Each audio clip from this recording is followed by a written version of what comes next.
Hi, this is Joe from Vanta. In today's digital world, compliance regulations are changing constantly, and earning customer trust has never mattered more.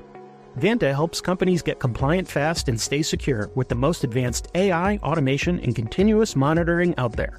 So whether you're a startup going for your first SOC 2 or ISO 27001, or a growing enterprise managing vendor risk, Vanta makes it quick, easy, and scalable. And I'm not just saying that because I work here. Get started at vanta.com. Bonjour, ici Patrick Pierrat, éditeur d'InfoBref. Voici l'essentiel des nouvelles en ce lundi 27 octobre. Donald Trump a annoncé une hausse de 10 points de pourcentage des tarifs douaniers qui visent le Canada. Trump a reproché samedi au Canada de ne pas avoir cessé assez rapidement la diffusion d'une publicité télévisée qui reprend des propos de l'ancien président républicain Ronald Reagan qui date de 1987.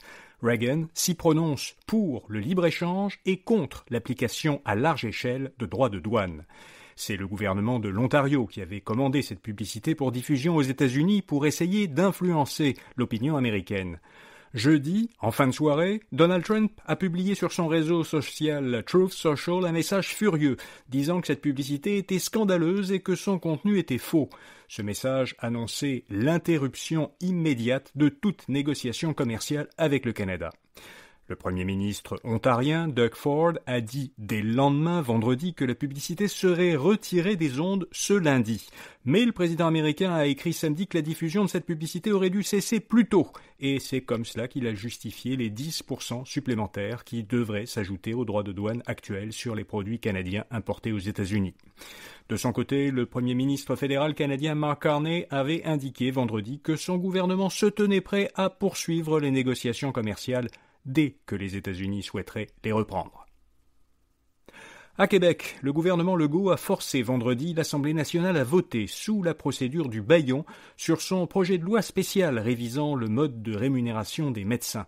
Ce qu'on appelle le bâillon, c'est une procédure législative qui permet au gouvernement de plafonner à un niveau très réduit le temps laissé aux députés pour débattre d'un projet de loi, afin de le faire adopter très rapidement. Alors tôt, samedi matin, à 63 voix, toutes caquistes, contre 27, les députés ont adopté une loi qui contient les principaux éléments du précédent projet de loi déposé en mai dernier et des dispositions qui correspondent aux dernières propositions que le gouvernement avait faites aux médecins. La nouvelle loi établit un lien entre la rémunération des médecins et l'atteinte de certaines cibles de performance. Elle contient par ailleurs des mesures pour mettre fin aux moyens de pression que les fédérations médicales ont appliqués ces dernières semaines et pour pénaliser les médecins qui choisiraient de quitter le réseau public. Vous trouverez des détails sur les principales dispositions de cette loi dans un court article à infobref.com ou en cliquant sur un lien dans la description de cet épisode. Pablo Rodriguez a dévoilé ses premiers engagements électoraux. Lors du Conseil général du Parti libéral du Québec, qui avait lieu samedi à Trois-Rivières, le nouveau chef libéral a présenté plusieurs mesures qui figureront l'an prochain dans le programme du parti.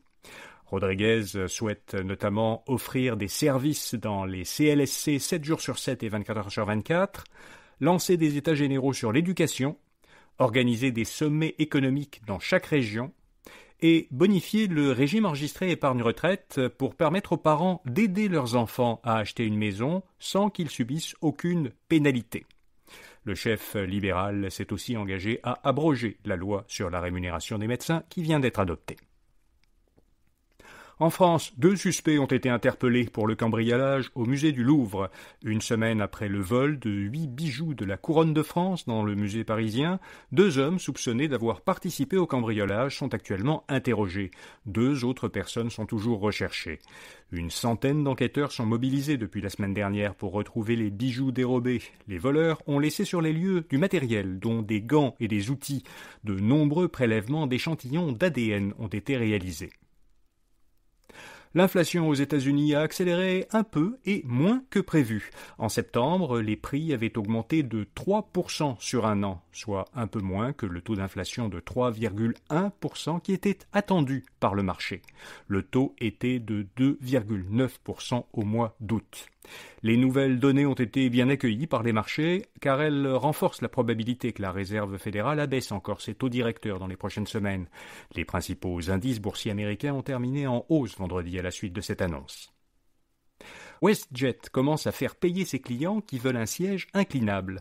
Le transporteur aérien de Calgary reconfigure plusieurs de ses appareils qui ne proposaient jusqu'ici que des places en classe économique.